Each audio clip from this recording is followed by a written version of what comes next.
Hello again, and welcome to Aviation News Talk, where we talk general aviation with relevant news and flying tips for pilots and student pilots to help keep you safe. I'm Max Trescott. I'm the author of several books on the Garmin G1000, 3000, 5000, and Perspective, and the 2008 National Flight Instructor of the Year. Today we'll be talking with Kate Quinn, Executive Director of Pilots and Paws, about what GA pilots can do to help them with their mission of saving pets and animals from being euthanized. We also have audio feedback from 3 listeners, and I'll play a short portion of the risk management conversation that I had with my client just before we took off from New Jersey last week to bring his new 206 back to California.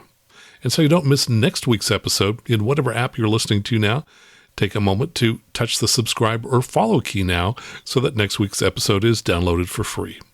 Last week in episode 247, we talked with airshow performer Sean D. Tucker about a high school he's created in Salinas, California called the Bob Hoover Academy. So if you didn't hear that episode, you may want to check it out at aviationnewstalk.com/247. And Aviation News Talk is a listener-supported community, so if you find value in what you're listening to and you like what we're doing and you'd like to give back, then please sign up to become a member and support the show financially at aviationnewstalk.com/awesome. And when you do, I'll read your name on the show. This week in the news, FAA denies a petition to reduce the hours for a restricted ATP. A leader in electric aircraft drops out of the eVTOL market. A vulture brings down a Navy jet. And in breaking news, the Alice electric aircraft had its first flight this morning. All this and more, and the news starts now. From avweb.com, FAA denies Republic Airways 1,500-hour exemption petition. The FAA has denied a Republic Airways petition for an exemption from regulations requiring pilots applying for an ATP certificate to have logged 1,500 flight hours. In the petition, the airline asked that graduates from its Leadership in Flight Training Academy, or LIFT, be allowed to apply for a restricted ATP certificate, allowing them to serve as first officer in Part 121 operations with the same reduced experience requirements as military or former military pilots who may apply for an RATP with 750 hours of total flight time. Republic argued that its proposed RATP program would, quote, exceed the safety standards of the military RATP, as well as making airline pilot career opportunities more accessible for qualified individuals from underrepresented groups. The FAA responded that the LIFT historical data does not sufficiently support Republic's claim that the Republic RATP program is sufficiently comparable to the training program of a military branch to warrant a reduction in flight hours. They also disagreed that granting the exemption would address any pilot shortages, noting that, quote, the exemption process is not the avenue to address the hiring difficulties of an operator. From AOPA.org, Air Race Show pilot mourned, Reno races suspended. The National Championship air races in Reno, Nevada ended in tragedy on September 18th when air race competitor and 2021 Rookie of the Year Aaron Hogue, age 61, was killed piloting the number 29 jet, an L-29 Super Delphin, during the final Jet Gold race. Hogue's L-29 Ballista was closely matched heading into the final heat with another L-29. The two were separated by a fraction of a second going into the race and were running neck and neck in the third lap. Rounding a gate, Hogue eased out of the roll and began to climb, which the announcers remarked as unusual. Suddenly, the L-29 stopped climbing and rolled right, veering away from the course, then back to the left, but the nose had dropped, and the jet maintained a shallow descent, left wing low into the ground. Reno Air Racing Association wrote a statement saying, quote, we can confirm that during the Jet Gold race on the third lap there was a fatal incident. There will be an investigation conducted by NTSB and FAA. All other pilots landed safely, and race operations for 2022 have been suspended. The world's fastest motorsport, as the long-running event is billed, is not new to tragedy. In 2014, USA Today reported that in the 51-year history of the air races, 19 pilots have died during racing. Others have lost their lives preparing to race, including Sherman Smoot, a race pilot who was killed during a test flight on September 2nd. Race aircraft were decorated this year with tributes to Smoot. The deadliest event occurred in 2011 when air race pilot Jimmy Leeward and 10 spectators were killed after his highly modified P-51 crashed into the crowd after a trim tab failure made the plane impossible to control. The devastating end to the 2022 races topped an already disappointing week due to a low spectator turnout, as well as low visibility from wildfire smoke. From Gizmodo.com, air taxi company Kitty Hawk calls it quits. Last week, the company wrote on its LinkedIn page a very brief statement reading, "We have made the decision to wind down Kitty Hawk. We're still working on the details of what's next." Kitty Hawk became famous the world over for its high-minded idea of creating fast, compact, and efficient flying cars that could potentially take off with little to no runway. The project was led by CEO Sebastian Thrun, a self-driving car pioneer, with further headlining by Google co-founder Larry Page, who provided consistent financial backing throughout the company's 12-year run. Business Insider reported that based on anonymous internal sources familiar with the matter, that the CEO had told employees of their decision the same day it made its public post. Sources also said that the company had already put the brakes on its most recent flying car project called Heaviside. The company has gone through multiple projects over its lifespan. Kitty Hawk revealed its Cora pilotless air taxi in 2018, promising it could take off and land vertically while being able to cruise at 110 miles per hour at around 3,000 feet. It reportedly performed well in test, but the public never saw anything but video test. The year after, the air taxi makers announced a partnership with Boeing on a project called Whisk. Otherwise, the last that the public had heard from the air taxi company was the ending of their light electric flying car project dubbed Flyer in 2020. And while I think this announcement caught many people by surprise, especially since they were such a leader in the field, there are more than 200 companies in the eVTOL market, and it's certain that there will be some type of shakeout in the future. From Eviation.com, Eviation's Alice achieves milestone with first flight of all-electric aircraft. Eviation Aircraft, a manufacturer of all-electric aircraft, successfully completed the first flight of its zero-emission Alice aircraft, a historic day and major milestone in electric aviation. Alice lifted off at 7:10 a.m. from Grant County International Airport, flying for 8 minutes at an altitude of 3,500 feet. Alice produces no carbon emissions, significantly reduces noise, and costs a fraction to operate per flight hour compared to light jets or high-end turboprops. Eviation's Alice is targeted at commuter and cargo markets and will typically operate flights ranging from 150 to 250 miles. Cape Air, a U.S.-based regional airline, has placed orders for 75 of these aircraft. The Massachusetts-based carrier currently flies around 400 regional flights daily to nearly 40 Northeast, Midwest, and Caribbean cities. Global Crossing Airlines, another U.S. regional airline, has placed orders for 50 aircraft. And DHL Express is Eviation's first cargo customer with an order of 12 Alice e-cargo planes. The all-electric Alice aircraft features a maximum operating speed of 260 knots, a maximum useful load of 2,500 pounds for passenger service and 2,600 pounds for e-cargo version. Alice is available in 3 variants, including a 9-passenger commuter, a 6-passenger executive cabin, and an e-cargo version. All configurations support 2 crew members. Alice is powered by 2 Magni 650 electric propulsion units from Magni X. It includes an advanced fly-by-wire system produced by Honeywell. And my first thoughts as I watched the live test flight early this morning is that Alice resembles the Piaggio P180, which I see often as there's one based at my home airport. The empennage looks very similar, though Alice doesn't have a canard and her engines are not pusher engines and they're mounted further back on the tail, whereas the Piaggio engines are mounted on the rear of the wing. And Flying Magazine has a great article out this morning that talks a lot about Alice, and I noticed it too mentions the Piaggio and says, quote, "Did Alice's designers have the Piaggio Avanti in mind? I think we all did," said co-founder Omer Bar-Yoshai. "I personally love the Piaggio Avanti." Nonetheless, Eviation head of design Konstantin Zimin and his team were chiefly guided by a form follows function credo. You have to leave yourself in a position to leave enough space for the battery and from a center of gravity and load alleviation perspective.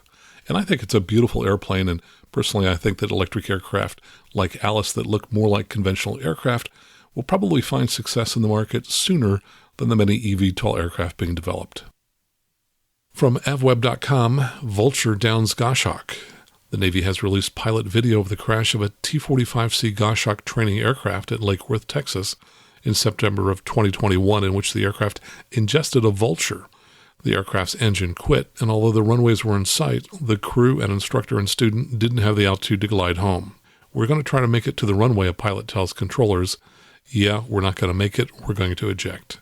The aircraft stayed in a level descent for a moment, then fell out of control after the pilots punched out. The crash damaged 3 homes in a residential area, but it didn't cause any serious injuries on the ground. The student was electrocuted when his parachute tangled in power lines and suffered serious burns. The instructor suffered minor injuries and was released after a short stay in a local hospital. And from generalaviationnews.com, burning smell ends IFR flight early. This comes from an ASRS NASA report written by the pilot. He wrote, I departed ZZZ Airport in the Cessna 414 on an IFR flight plan with a planned cruising altitude of 17,000 feet. I was PIC and the pilot flying. I had a fellow pilot assisting in the co-pilot's seat as the pilot monitoring. We both possess ATP certificates and we both fly for Part 121 Airlines. During vectors around multiple storm cells, we established a stable climb profile out of ZZZ. The aircraft's cabin was hot and stuffy, so I turned on the electrically operated air conditioning unit, which caused a significant draw on the electrical system. I also had the anti-collision, position, and instrument panel lights on that are required for night navigation, along with a storm scope unit, a Navcom radio, a Garmin 430 GPS unit, a DME, and a transponder. Climbing through 10,000 feet, I turned on the pitot heat, anticipating a freezing temperature at 17,000 feet. At this point in the flight, the electrical system was operating near maximum capacity. Climbing through 15,500 feet, my six-pack instrument panel lights all went out at the same time without any circuit breaker tripping. About 30 seconds later, the pilot monitoring and I both smelled what we concurred to be burning wire fumes. Although we did not see smoke or fire, we declared up pan, pan, pan, and diverted to another airport. Controllers at the airport redesignated our aircraft as a priority aircraft and committed crash, fire, rescue, and police resources to our landing. During the descent, we turned off the AC and pitot heat and noticed that the burning fume smell was gone. We landed without any problems. And from AINonline.com, all 10 aboard escape burning Cessna Citation CJ3. The pilot and 9 passengers aboard a Cessna Citation CJ3 were able to evacuate moments before the aircraft caught fire and was destroyed in the blaze after sliding on its belly following a gear up or a gear collapse landing at Tri-Cities Airport in Pasco, Washington last week. According to reports, the privately owned jet was carrying surgical technicians and a registered nurse for Washington-based Pacific Cataract and Laser Institute. It was flying to the Tri-City airports to pick up a doctor before continuing to Lewiston, Idaho. The jet is one of 3 registered to and operated by the Pacific Cataract Laser Institute. Airport fire vehicles responded quickly after the blaze started, but emergency personnel did not have advance warning of issues with the aircraft. According to ATC Audio, the pilot did not communicate about malfunctions or concerns before landing. The accident occurred the day before an FAA-mandated drill was scheduled at the airport to practice how to respond to an aircraft crash. Also from generalaviationnews.com, leak leads to fuel starvation. And this is from an NTSB report. It reads, the pilot who had recently purchased the Beech V-35 reported that he performed a pre-flight inspection that included physical fuel level inspection in each wing with a flashlight. He checked both wing fuel sumps and drained the fuel sump twice on the left side. Additionally, he sampled the fuel in the belly fuel sump and then secured its door. The flight departed Propwash Airport in Justin, Texas, destined for Van Zandt County Regional in Wills Point, Texas. According to the pilot, about 30 minutes after departure, when the airplane was about 2,200 feet mean sea level, the engine lost power. He switched the selector from the left fuel tank to the right fuel tank. However, the engine did not respond, and he performed a forced landing near Terrell, Texas. During the forced landing, the airplane hit trees and terrain, sustaining substantial damage to both wings, the fuselage, and the empennage. The fuselage fuel gascolator, located on the left side of the fuselage, was removed. Its fuel screen was clear of debris or contaminants. However, a blue stain, which was consistent with the color of 100 low-lead aviation fuel, was observed both on the exterior of the bowl and the top of the unit. And I pulled out the NTSB report and I found this additional information. It said, given the stain on the outside of the gascolator, it's likely that a leak at the gascolator allowed air to enter and fuel starvation to occur, which resulted in the loss of engine power and subsequent forced landing.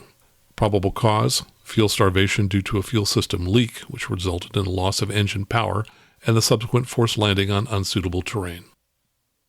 And from AOPA.org, Sears Aircraft expands Duluth operations.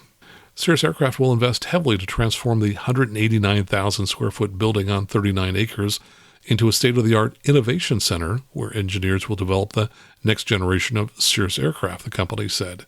The Duluth Innovation Center will feature amenities and flexible workspaces that enhance the working environment as people return to the office. Inspired interior features and design provide optimal collaborative workspace and break from the traditional office and lab environment.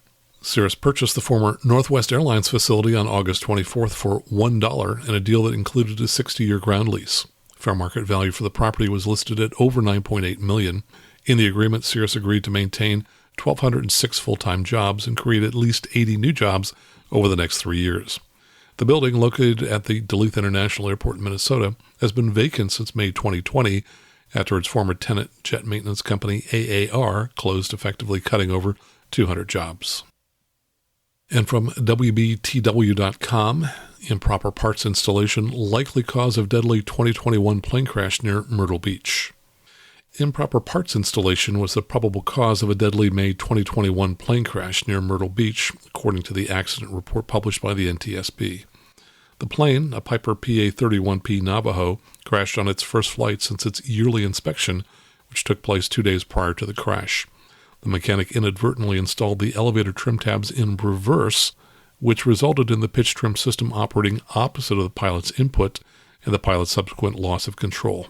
During the inspection, all flight control surfaces were removed for corrosion repair, repainted, and reinstalled according to the report. The parts were tagged, but during repainting, the corrosive solutions caused the tags to fall off. After the maintenance, another mechanic sat in the airplane and moved the controls, while the director of maintenance checked the parts were installed properly, according to the report. The mechanic did not check the elevator trim tab movement and approved the plane for a return to service.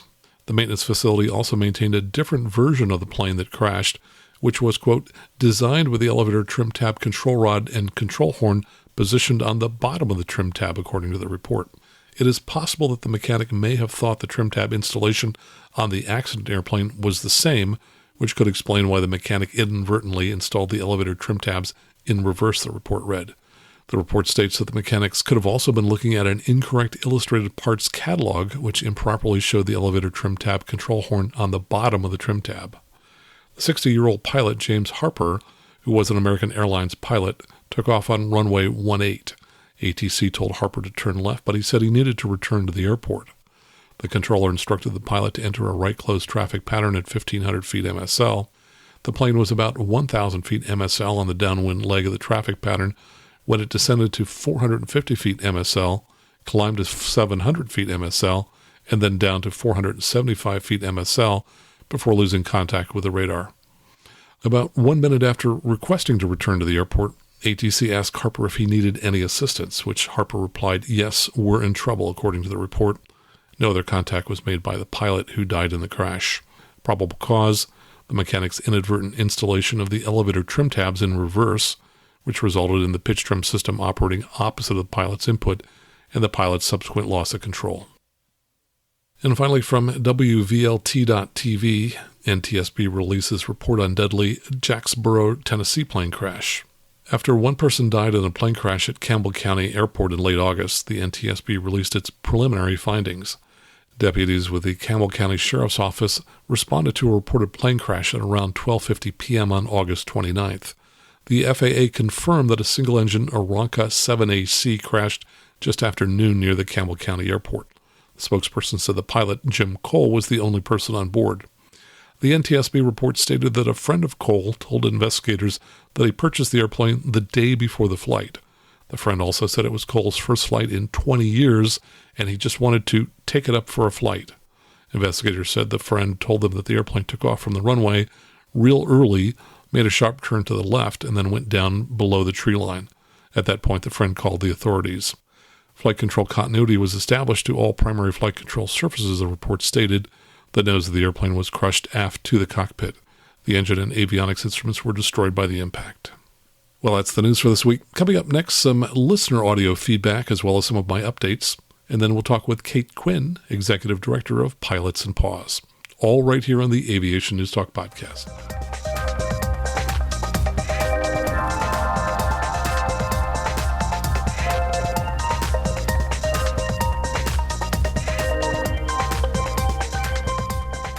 And let's go to the good news department. First, congratulations to Zach Kraft on his instrument. He says, "Hey Max, I'm a newly instrument-rated pilot in Commercial Part 141 training.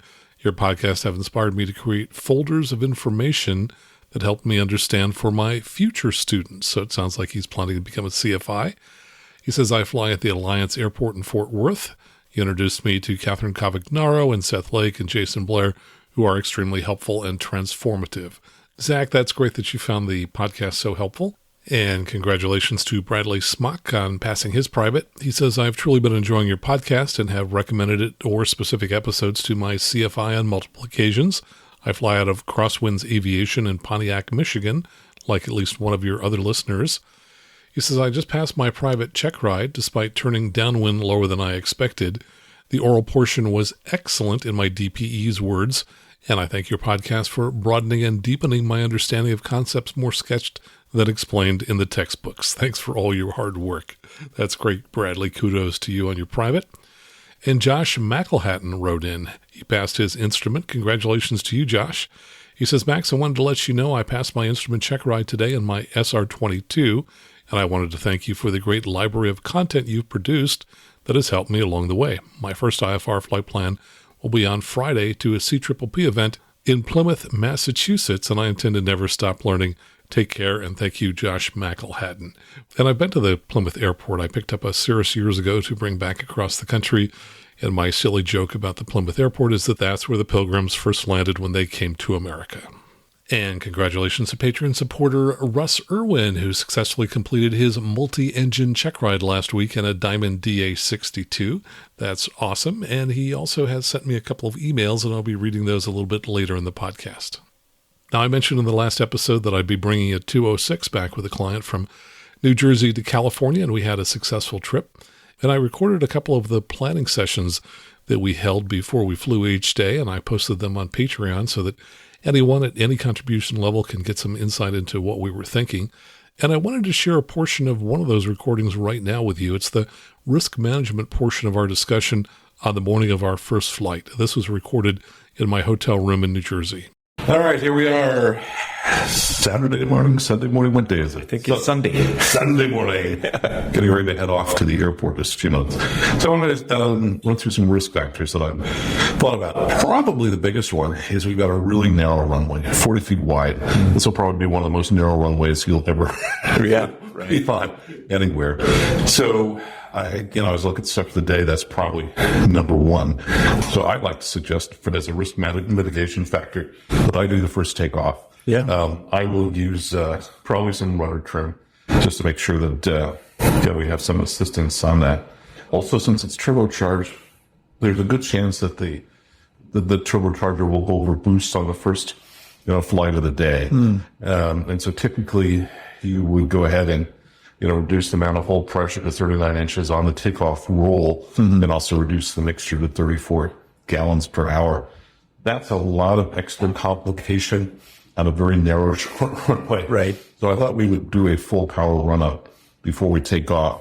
That way we can at least set the fuel flow and also get a feel for, how far the throttle needs to go in to give us, 39 inches. So that kind of minimizes having to fool around with multiple different things when we're concentrating on staying on a very narrow runway. Other risk factors, it's a neat plane to you, and I haven't flown a 206 for many years. I've got 90 hours, and I spent most of the time on the flight coming out here reading the POH. Yeah. So I think that's going to offset that a little bit. We may find that the standard profile in ForeFlight might not be quite accurate for this particular airplane, so we want to kind of measure our fuel flow and be conservative and not just assume. That right. Because I noticed they've got multiple profiles for the 206, and they may not be as well tuned as more common ones like the 172 and the 182 and so on. Airspace, so we're definitely in the class Bravo, 3,000 foot shelf here. So we noticed that. Climbing too high. I'm guessing 2,500 is probably all the higher we want to go until we're out in western New Jersey. Fatigue. I didn't sleep last night as well as I wanted to, a little jet lag or something. So I think we'll just have to think toward the end of the day, checking in with each other, find out, hey, do you normally snore this loud when you fly across the country? And then the other factor is that there's a disproportionate number of accidents when people buy new airplanes. If you do, searches in the NTSB database for things like just purchased, recently purchased, right? Things like that, you find, a huge number of people who crashed sometimes on the first takeoff, acquiring their dream airplane. Sometimes it's, far away across the country of, trying to move it quickly to get home before work on Monday. Right. Yeah. So we want to make sure that we don't kind of, fall into any of those get home itis, kinds of things. Anyway, any thoughts on any other risk factors or anything we should do to mitigate these factors? Yeah, I mean, just thinking about the differences between this plane and the one that's I've been used to flying. Obviously, the biggest one is turbo, but also a little bit different weight profile. You mentioned a little different fuel flow. Yeah.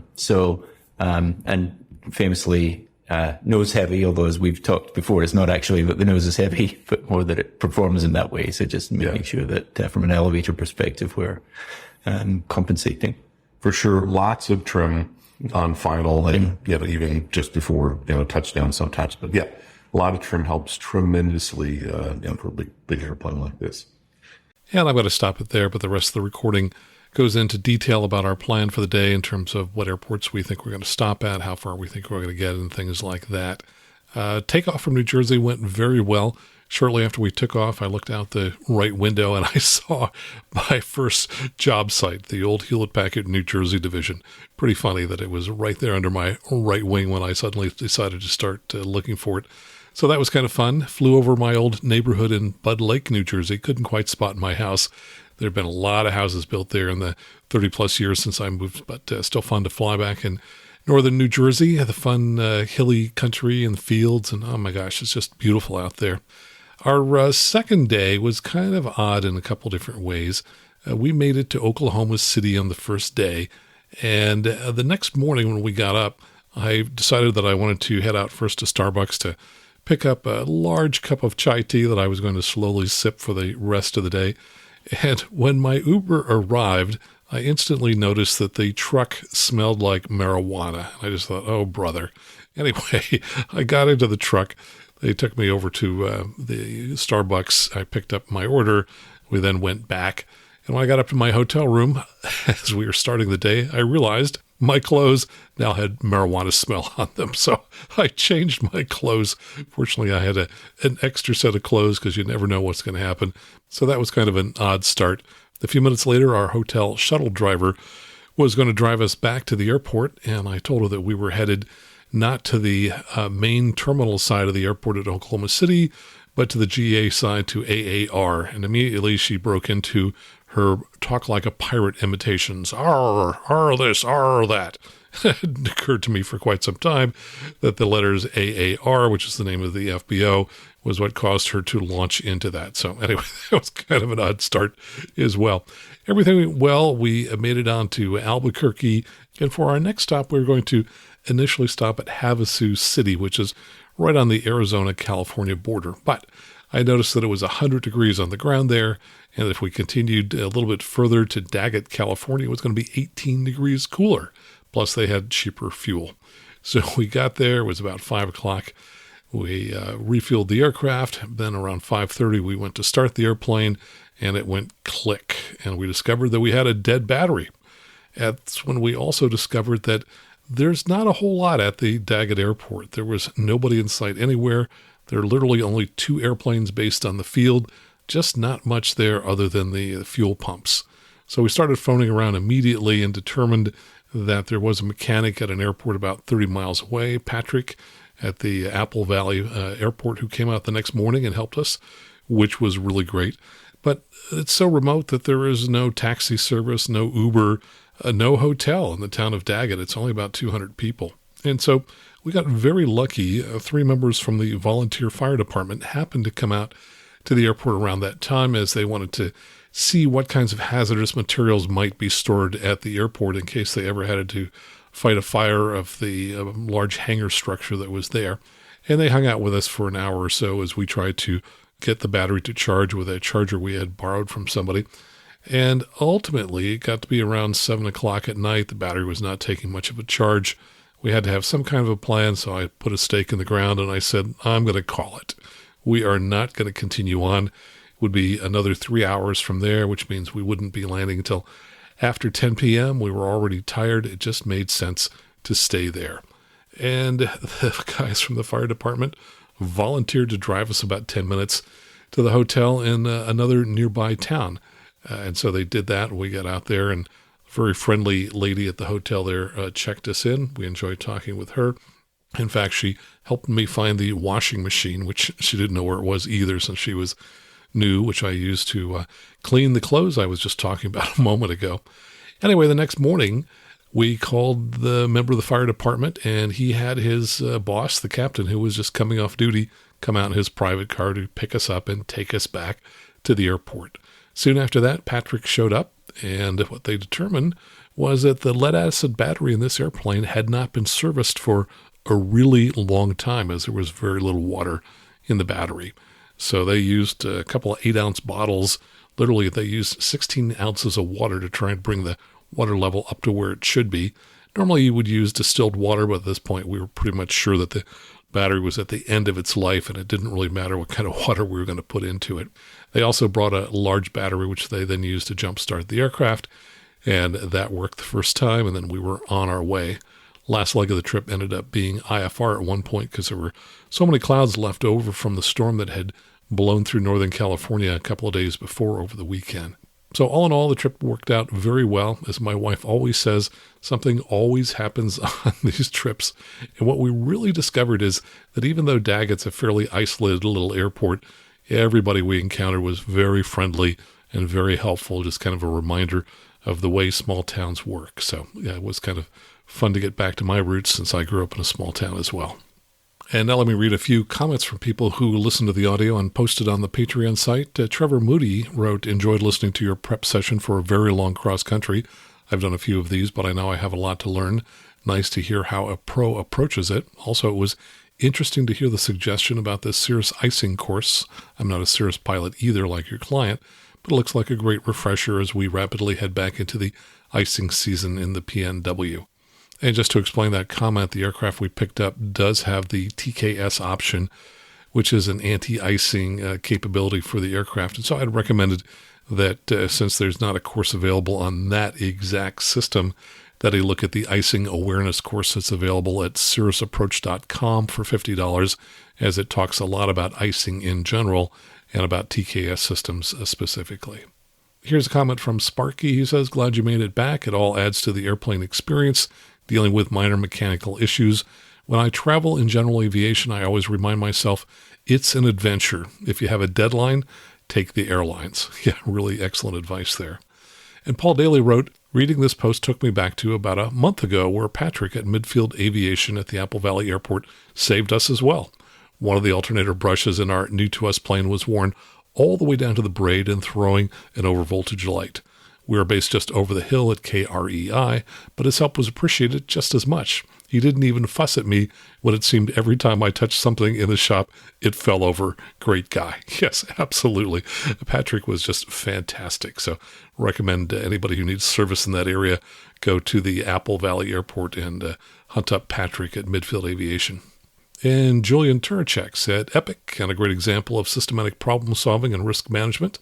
And Arturo Guerrera says, if you have not been stranded in a small town with airplane trouble, you have not flown enough. That's a great comment, Arturo. He says, it is part of the cross-country GA experience. I've had a new magneto fail and also a gasket on the nose gear strut, leaving me more than 24 hours looking for parts and mechanics. Every time people from the town were super nice and helpful. Great comments. Thanks, everyone. And now here's some audio feedback from listeners. This first one comes from Jim Pittman. Hey, Max, Jim Pittman. Hope you're doing well. It's noontime on Saturday. Just driving home from the airport, listening to the latest episode. Loving it. And you're talking about the names for check ride matching ID. Yes, it's important to match ID. And when you look at the instructions for the 8710, doesn't matter whether it's paper or in Niagara, the instructions clearly say that the applicant is to enter their full name. So passports are usually correct with full and complete names. driver licenses are often not correct. They'll use abbreviations, they'll use nicknames even. You really got to be careful with driver licenses. So, yes, it should match, and everything in the FAA world should be full legal names. Of course, if there's a name change, you got to go through the proper channels to get things updated. But anyway, hope that helps. Keep up the great work. Bye. And Jim's a DPE who we've had on the show. He's based down in Arizona. If you're looking for more information about Jim or taking a check ride with him, check out flywithjim.com. He also sent me a website a couple of weeks ago. He said a check ride applicant recently told me about this site, not official but handy, and it was loggingnight.org. So if you want to know more details about logging night time, you may want to check that out. And here's feedback from Patreon Mega supporter John Tosto. Hi, Max. Show 244 with Dr. Dylan Caldwell hit home with me. I had my third class medical exam last February. I'm based out of Flint, Michigan. I flew to Pontiac, about 30 miles south of Flint, to have my medical, which was held at the FBO there. Forecast was good, but after my arrival, and while waiting for my exam, I noticed that it was slowly but surely becoming IFR and snowing quite heavily. Instead of relaxing while waiting for my medical, I became extremely preoccupied with the worsening weather and the possibility of icing. Now, at the time, I had been an instrument-rated pilot for only 6 months, so my IFR hours were quite low. I don't have blood pressure issues, but I'm certain that the worsening conditions and the resulting stress impacted my blood pressure. I'll certainly think about this next time my medical is up and make sure that I don't encounter any potential stressors that could impact the exam. Great episode, and I obviously love your podcast as I am a mega supporter. Thanks again. Thanks, John. And yes, one of Dr. Caldwell's key points was don't be stressed because it raises your blood pressure when you go in for your flight physical. I always schedule mine first thing in the morning where I know that things will have been calm and placid before I arrive at the doctor's office where they will check my blood pressure. And here's feedback from Thomas Coleman up in Maine. Max, good afternoon. My name's Thomas Coleman. I'm a commercial pilot. You can find me at wingswoodswaters.com up in Maine here, and also a forester managing large swaths of commercial timberland. I was just listening to episode 223 with Rob Mark about laser pointers, and Rob asked a very pointed question of what possible use could powerful green lasers have outside of a few narrow instances that he pointed out. One that you guys probably aren't aware of, that Rob wasn't anyway, is we use them extensively in timberland management and measurement, especially in carbon sequestration measurements, to point out heights on trees to inventory technicians and to calibrate new cruisers, because identifying the point on a 100 to 200 foot tall tree that is 4 inches in diameter is very difficult to calibrate. And you need one of those powerful green lasers to point that high up into a tree and have a distinctive point to talk about. Anyway, something I thought you might find interesting. Thank you. And here are a few of your other emails. This one comes from mega supporter Troy Bainbridge. He says, "Greetings, Max. I want to comment on the recent episode conversation with Jason Blair concerning simulators and virtual reality. There are numerous clubs and online groups that do just that, pair simulators with VR. I have always been a proponent of simulator training. Years ago, I looked at adding on rotorcraft to my fixed-wing rating and started researching home simulator packages. I finally ended up with a gaming computer, Oculus Rift, Puma flight controls from a Canadian company. I'm able to fly my training helicopter with all the buttonology, controls, and emergencies in the safety of my living room. I do caution folks that the Vection illusion created by VR experience, by the way, I think the Vection illusion is when you start to feel like you're in motion even though you're not. He says, may take time to get used to due to motion sickness.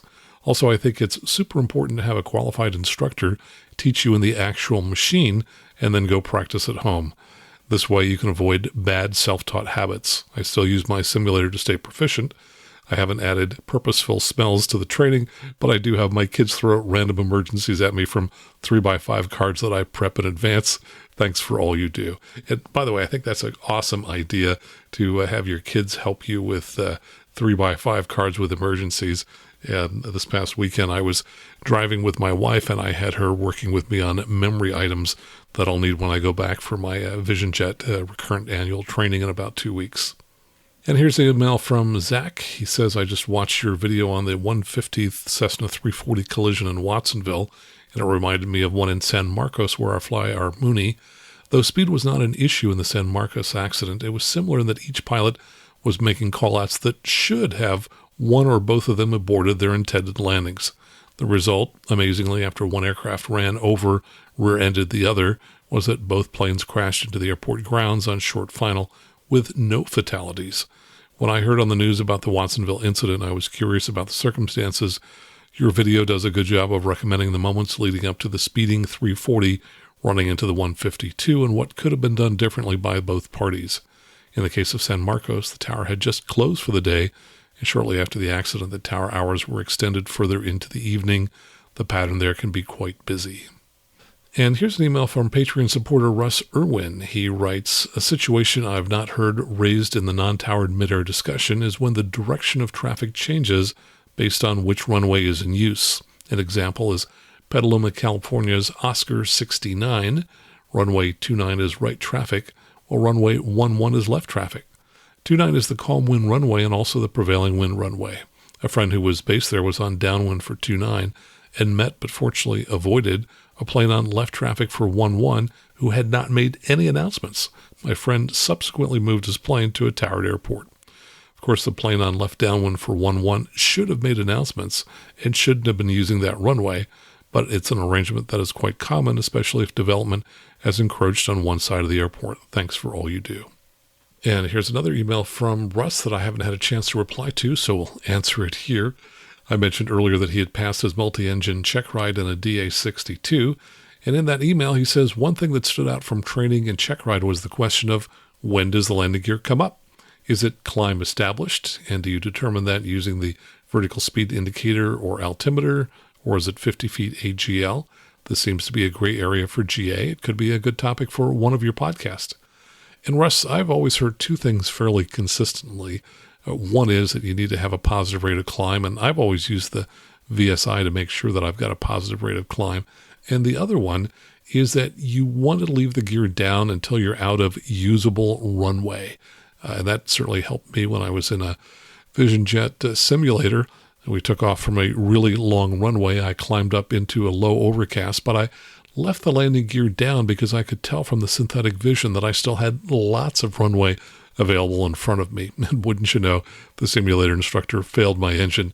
So I just lowered the nose, descended out of the overcast, back into VMC, and landed on the end of the runway. And again, congratulations on passing your multi-engine check ride. And coming up next, we'll be talking with Kate Quinn of Pilots and Paws, all right here on the Aviation News Talk podcast.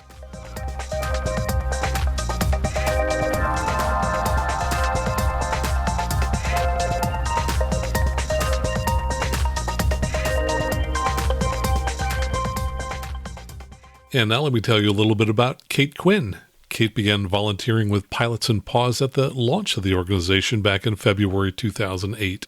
In 2012, she became the executive director, tasked with designing, developing, and implementing strategic plans to grow Pilots and Paws. And now here's our conversation with Kate Quinn. Kate, welcome to the show. Great to have you here. Oh, thanks so much. It's great to be here. Tell us first about the pet overpopulation problem in the U.S. that you're looking to help solve.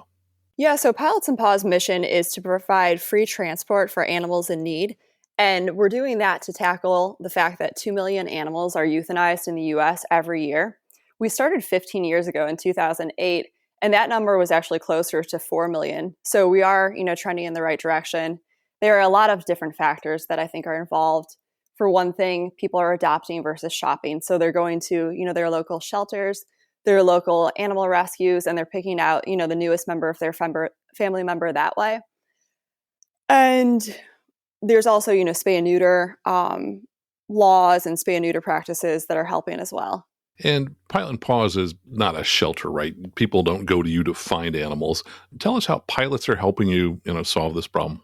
Yeah, so there's really a geographical component involved where there tend to be more homeless animals, in the southern states. So, for example, you might have an animal in a Georgia shelter that will never find a home locally. So you have this puppy and he's never going to be locally adopted because there are too many unwanted pets and not enough homes. But if you can find transport, and if you can save this same puppy and take him up to New York, then he might find a home inside of a day. So that's really what pilots are set up to do. They're set up to bring the animals from point A to point B so that you can sort of widen the field of where adoptions can take place, and therefore combating the problem that way. And geographically, you cover what area? The entire United States? Yeah, so we have 6,000 pilots that are in all 50 states. We tend to have larger numbers of pilots along the coast. So, the West Coast, for example, the East Coast. And that actually works really well because you see a trend where a lot of animals are heading from the southern states up to the northern states. We also see a large trend where animals are heading from Texas up to Colorado. And how do pilots figure out what's available to them? What kind of flights that, you're offering? Yeah, so the way Pilots and Paws works is we have an online forum board. And when a pilot joins Pilots and Paws, they set up a profile. They give us information such as their home base, where they fly out of, how many nautical miles they're able to fly, for example, on an average transport. And then they can mark it so that they either automatically check the forum board and receive automatic messages saying, hey, there's a flight in your area. Are you able to help out? Or they manually check. And we have different tools such as, a transport map that kind of graphically charts where flights and requests are being made. And then there's a second side to the forum board. And that's where people who are really involved with animal rescue, people who work in shelters, people who work with rescues, or even the adopters themselves, they can join and then they can post online transport requests. And these are the requests that the pilots then see. So the way it would typically work is someone might put a transport request that says, we need an animal to fly from South Carolina up to Washington, D.C. And then pilots within both of those areas and along the flight path will be notified. They go to the forum and then they automatically respond to the person requesting the transport. And then they start to coordinate that way. A lot of our pilots are flying single engine aircraft, so the weather is a big factor. And the pilots will have to, check the forecast. They'll start scheduling that way. So it's really great that we're basically matching these people together so that they can start working on the transport to save this animal's life. I know you're looking to recruit new pilots. Are there any particular qualifications a pilot needs to fly for Pilots and Paws? Actually, one of the great perks about Pilots and Paws is that we offer the ability for student pilots to even volunteer with our organization. So it's pretty neat. We have a lot of students who will fly with their CFIs, and it not only enriches the flight training experience because they're getting real life practice with weights and balances. They're adding meaning to the hours that they need to earn their license. Maybe we've had a lot of pilot volunteers who are earning they have to do their cross country. And so they save a life while they're doing that. And it also makes the flight training tax deductible because we are a 501c3 charitable organization. So a lot of pilots reached out to us and they're super excited because they've just completed their flight training and they think now they can start volunteering for us. But what we are really enthused about is when a pilot learns of us before they even start learning with their CFIs, and then they start volunteering that way. And one thing that I thought was particularly neat was probably around our 5, maybe our 10-year mark, we started getting emails from people who were actually inspired to start flight training and earn their pilot license because they wanted to do this. So, they saw on Facebook, they saw on other social media or on our website, pilotsandpaws.org, that pilots were saving lives. They, could kind of see the passion through different videos and different photos from different rescue transports, and they wanted to get involved. So it's pretty neat too that a lot of people have joined the aviation community, because they were inspired to do this. It's also great for pilots that are trying to, stay current. I know, for example, one of our pilots, Aaron O'Connell, he tries to fly every 2 weeks, really, because he wants to stay current. And Pilots and Paws gives him a great reason to take to the skies. It gives him a reason to choose different airports depending on where the animals need to go. And so he sees different landscapes as he's flying. It really dictates, where he's going to go. It's better than just that typical $100 hamburger that usually inspires pilots to get into the air. Yeah, I think you're right. Purpose and mission are important to pilots, and they can sometimes get bored if they're just flying by themselves to different airports with no particular reason. Talk about some of the psychic benefits. I mean, what do pilots tell you that they feel, and do they sometimes feel like they're getting more out of this than they're giving? Oh, absolutely. It's incredibly rewarding to wake up in the morning and to know that if this animal that you're about to fly doesn't get out of the shelter, they won't be there tomorrow. So you know that you're saving a life. And then you know that you're helping all of the other people who are involved and, truly dedicated to saving this life as well, because you're providing, really a pivotal component, which is the transport. And if the transport didn't exist, then the whole operation would fall through. So you're not only saving the life of the animal, but you're really enriching the lives of the people that you're flying for. Pilots and Paws flies service animals. If there's someone who's in the military who has a pet and they're being deployed and they need someone to look after their pet while they're overseas, Pilots and Paws will fly those missions too. So, for example, there could be a soldier who needs someone to, desperately care for their cat or their dog. And maybe their mom, who's 5 states away, is able to do this. So Pilots and Paws will fly those missions too. And then you have people who are just adopting. They're saving an animal from a rescue and adding this animal to their family. I think we all know, the unconditional love that you get from animals. So it's kind of cool because pilots will usually keep in touch with the people they fly for. So they're getting Christmas cards, they're getting, updates about the animals they fly. It's kind of neat too when there are kids in the family, because you know how important pets are to kids. And you see the updates, you see how loving, this animal is and how they can help kids, and you see the connection that people have. So it's really, really rewarding. Yeah, pets are certainly important to all of us, not just kids. I know we had 2 of our cats passed away, and boy, we were just really sad until we brought new animals into the house. So they're definitely a part of our lives. Absolutely. Now, a lot of people seem to think that Pilot and Paws only transport dogs. Tell us about some of the more interesting animals that you carried. Yeah, so on a routine basis, we do fly dogs and cats. But we've also flown just lots of different animals. We've flown in 2015, I believe it was. There was a dolphin that was stranded off the coast of Florida. She was young. She couldn't make it in the wild, so she needed to go to a dolphin sanctuary. And her name was Summer, and it's actually the same sanctuary that cared for another dolphin named Winter that was featured in a really popular movie. And so that was kind of a cool transport because obviously, Cirrus or Cessnas or Pipers, those planes aren't going to hold a dolphin. We had to get a cargo plane. The pilot saw this request. I think it was within a matter of hours or just days. He figured out this plane. They had a little inflatable pool actually that was in the plane, just with about a foot of water. And then they had a handler who flew, in a wetsuit in the pool with the dolphin Summer.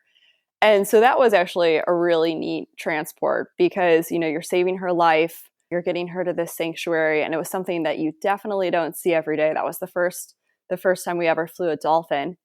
And then you'll also we save animals that are affected by natural disasters. So the previous year in 2014, there was a bear cub named Cinder who was badly burned by wildfires in Washington state.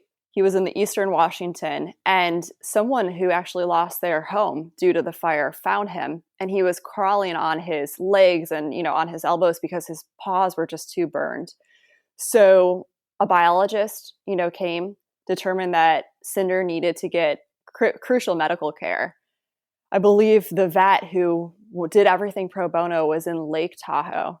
So this biologist posted the request on the PNP forum board.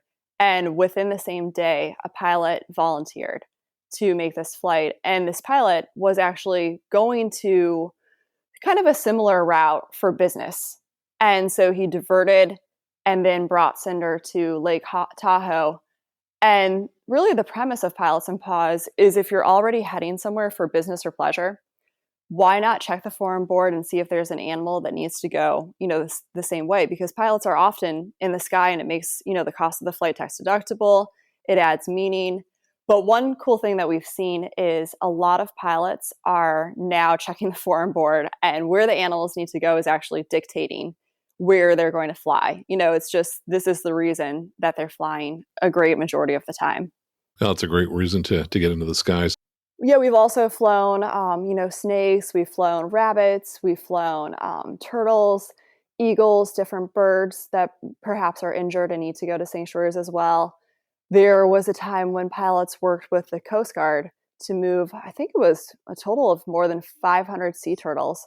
And this was because they were off the coast of New England, and there was a temperature change with the water. So they needed to get them to, I believe it was further south. So it was pretty neat. You actually saw the weather was so terrible at the time that pilots that weren't able to fly actually drove these turtles. So they're pretty dedicated. I've seen that before, where pilots will offer to complete a request, and sometimes maybe it's in the middle of winter and a really bad snowstorm prevents them from taking to the skies. So they'll drive 10 hours round trip really to save these lives. So they're very, very dedicated to the cause. And I read the other day about a lost dog that was reunited with its family. Tell us about that. So I don't know the particulars of that story. We have probably about 16,000 animals that are saved every year with Pilots and Paws. We've saved more than 200,000 since we first started in 2008. I did see, the Google alert come through, and I saw that it was featured on the Dodo. And it actually is kind of a repeat tale that we see a lot with Pilots and Paws, where, either an animal is stolen or an animal is just lost and then it's found because fortunately, so often they're microchipped. But then you get into the predicament of, okay, this animal is maybe 500 miles away or sometimes even further, like 1,000 miles away. How do we return this animal to their family? And then Pilots and Paws can step in. And I might have mentioned earlier that pilots typically fly about 400 nautical miles each way, but they do actually sometimes link up together and they complete longer relay missions. So you might have, 4 or 5 pilots that cover more than 1,000 miles to complete those kind of missions. Tell us about safety tips. We talk a lot about safety on this show. What kinds of recommendations do you have for pilots who are flying these kinds of missions to make sure that both pilots and the pets are, safe and comfortable on these trips? Mm-hmm. Yeah, well, I think one of the most important things is one of our corporate sponsors is PetMate, and they provide us with, some of the tools that we need to keep the animals safe while the pilots are flying them, such as crates, you have harnesses, you have leashes. If the animal is too large to be crated, then typically you can tether them with a safety harness to the back seat. And I think that's really important. Air traffic control is also really great. They hear an animal's on board, and they'll help the pilots a lot with their ascents and their descents.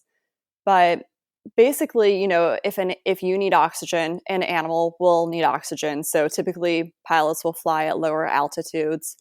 And it's somewhat surprising to people. A lot of the time people think that the animals might be anxious on the flights, but they're actually very calm. A lot of the time they fly. One sentiment that pilots are always seeming to express to me is that it's like the animals just know that they're going from this terrible situation to the start of, this new life, and they get really attached to the pilots during the flight. It's, I think they can probably feel the pilot's positive energy. They know that they're helping them, and so they feel really comfortable. And usually the animals, it's just kind of perfect for them during the flights. I would imagine that there are sometimes some accidents that might require some cleaning. Any suggestions for pilots to avoid those kinds of accidents? Yeah, we suggest that the animals are not fed the morning of the flight. It's okay for them to have some water, but typically food is withheld that morning, and that seems to help a lot. Second, times when I've heard of this, fortunately, the animals have been in a crate, so that at least contains everything. So, it might be unpleasant for the duration of the flight, but at least it's a lot easier once everyone lands. You mentioned corporate sponsors a moment ago. Tell us more about them. Yeah, so one piece of news that we're super excited about is that Sears has joined our cause. And, they got on the phone with us. They had heard about our mission.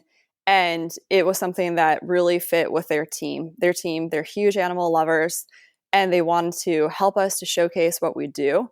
So not only are they donating to Pilots and Paws, but they're actually, documenting different flights. So one flight there's a pilot named Aaron O'Connell who flies out of California, and he flew a dog named Delilah. And the Cirrus team actually got some great shots of this flight. They posted it across their social media platforms. They are going to release a video shortly, which is pretty neat because if you can show pilots what it is that we do, then a lot of the time they really want to join the cause because they can see the passion, they can see themselves doing it, they see how easy it is. Like if you hear Aaron talk about Pilots and Paws, it's simple. It takes probably 10 minutes to join. you go to our website, www.pilotsandpaws.org. Like I said, you complete the profile and we'll send you crates, we'll send you everything you need to get started. So they're helping us, they're perfectly positioned really in the aviation community to help us spread the word to more pilots. So that's been particularly exciting. We also have Shelter. They just recently came on board about maybe 5 months ago, and they're starting a fuel discount program. So if a pilot is flying a rescue mission, they're giving them $1 off avgas. So that's just, great news for our pilots because it helps them to be able to fly more missions, especially as the cost of fuel is increasing. So, we really couldn't do it without the different supporters that help us. It takes a lot of people involved to save every single animal, from the animal rescue volunteers to the people who are adopting, people who are fostering. Like I mentioned, sometimes there are relay flights for longer transports. And, sometimes maybe this animal will meet 2 pilots in one day, but then they need a place to spend the night sort of as a layover. So there are volunteers that foster, and that can be, a crucial factor to whether or not a transport can be completed.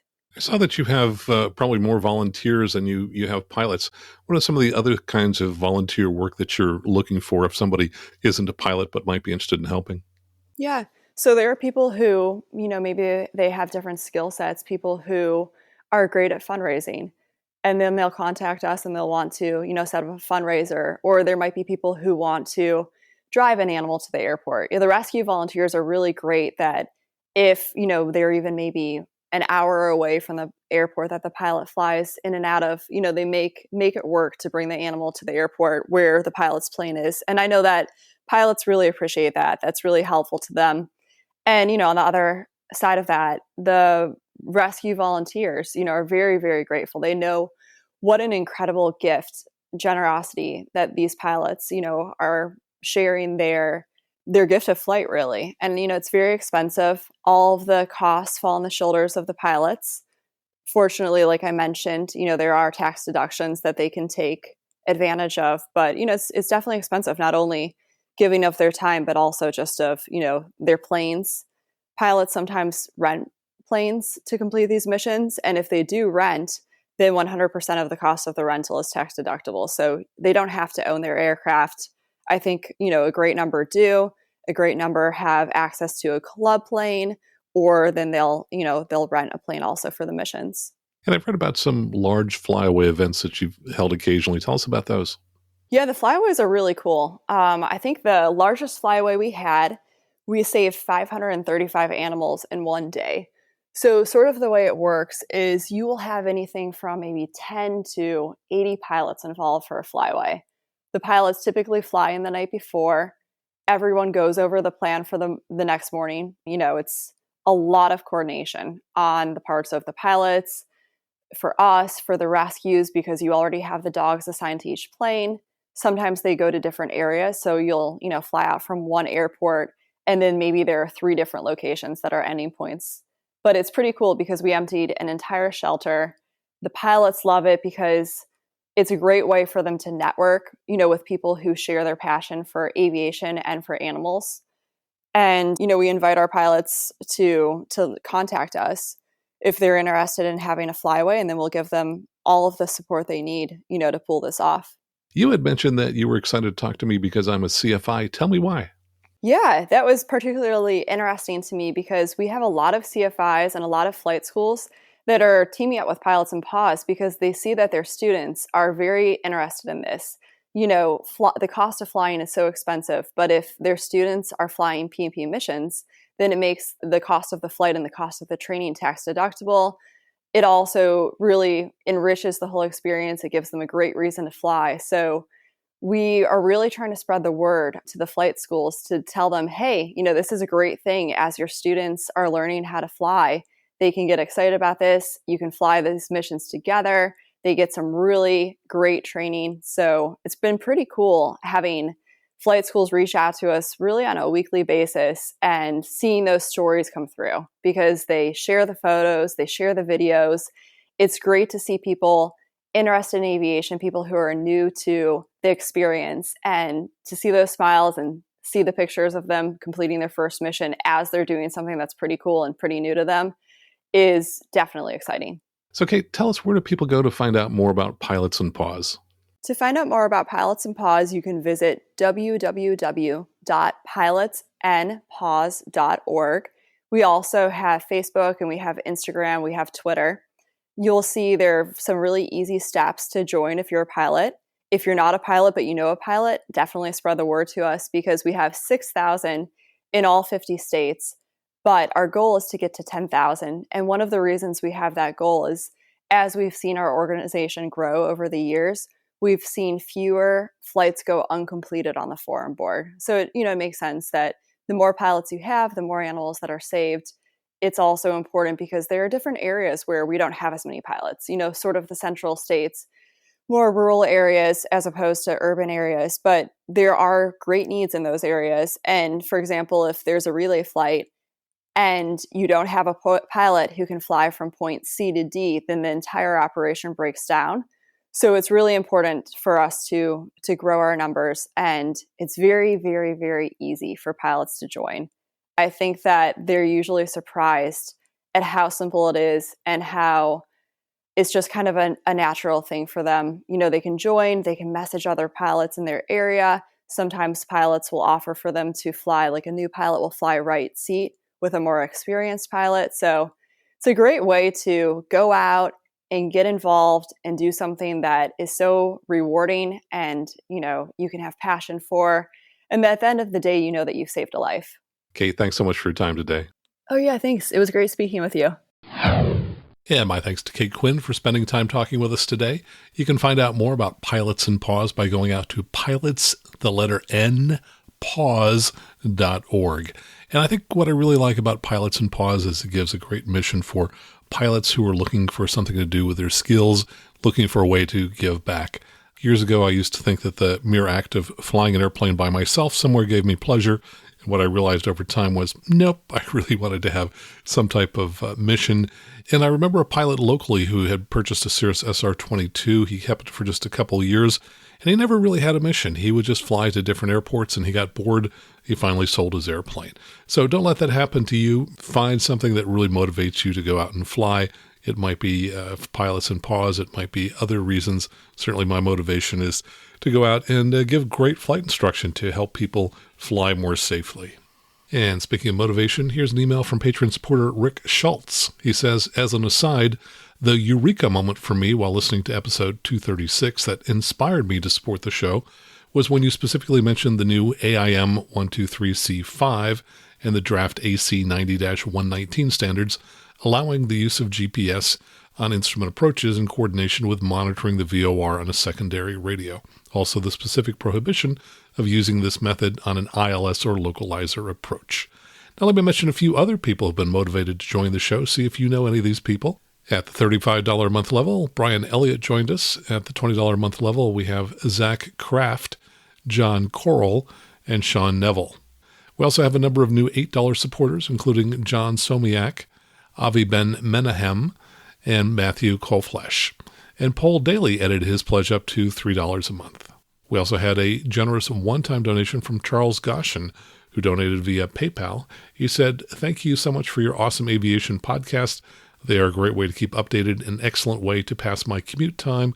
Appreciate your work." And Charles is a CFI and CFII, and also a rotorcraft CFI. And we also had a new monthly donation via PayPal. So Stanton Shoemaker has signed up to donate $20 a month. And if you find value in what you're listening to and like what we're doing and would like to give back, then sign up to become a member and support the show financially at aviationnewstalk.com/awesome or at aviationnewstalk.com/PayPal. And the heavy lifting gets done by our mega supporters, and for various reasons, we've just had 2 of them drop out. My thanks to Sean and Victor for your support over the years as a mega supporter, but we're looking for new mega supporters. So please consider joining these folks, including Kevin Hendrickson, who I've flown with here locally, Roy Williams, he's a Vision Jet owner in Southern California who runs ASAP Home Health, which provides in-home nursing services in Southern California. Tyson Weiss, he's the co-founder and CEO of 4Flight, which I know you know is a popular EFB app. Dylan Caldwell, he's a senior AME with offices in Naples and Pompano Beach, Florida, and teenagers 17 and under don't have to pay for flight physicals. So if you need a basic med for second or third class physical, you can find him at aviatorsclinic.com. Dave Brochet is retired from the Navy, has a commercial certificate, and flies a Cirrus in the Jacksonville area. Kent Mazia, he and his wife Misty own a 2007 Sears at the Alpine Air Park in Wyoming, and they have a passion for helping others by flying volunteer missions for Angel Flight. Jonathan Weisswasser, he's a CFI. He's built an RV-8 and now flies a Meridian. Victor Vogel, who lives in central PA and flies a Cirrus. Matt Souza, who just bumped into Rob Mark the other day. They were talking. Matt's a private pilot flying a 172 out of Chicago Executive. Tim Delaney, he's a wealth manager in Eagle, Idaho, and flies a Turbo SR20 out of Nampa. Stephen Elop flies a T182 and a Citation CJ3+. He's now the CEO of Digital.ai, a company focused on enterprise agile software development tools. Mike Williams, just heard from him. He's now an executive with MTSI, a leader in flight test and unmanned system support. Seth Lake, he's a DPE. We've had him on the show a lot.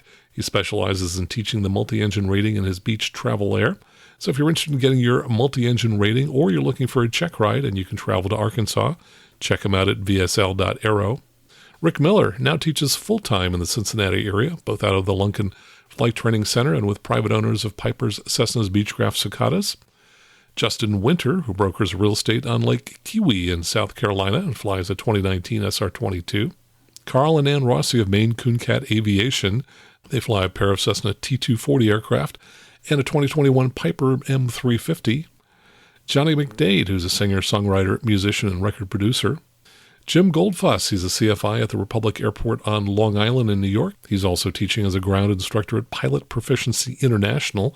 So if you could use any help from a ground instructor, you can find him on his Facebook page at Ground.9. Jim Hopp is a CFI. He teaches at Advantage Aviation at the Palo Alto Airport, and he gives tailwheel instruction, and we bump into each other in the ramp occasionally. Joseph Sheehan flew in the Navy for 8 years and now has a couple hundred hours of experience in his Vision Jet. Josiah Freeman flies a Piper Arrow out of Deer Valley, Arizona.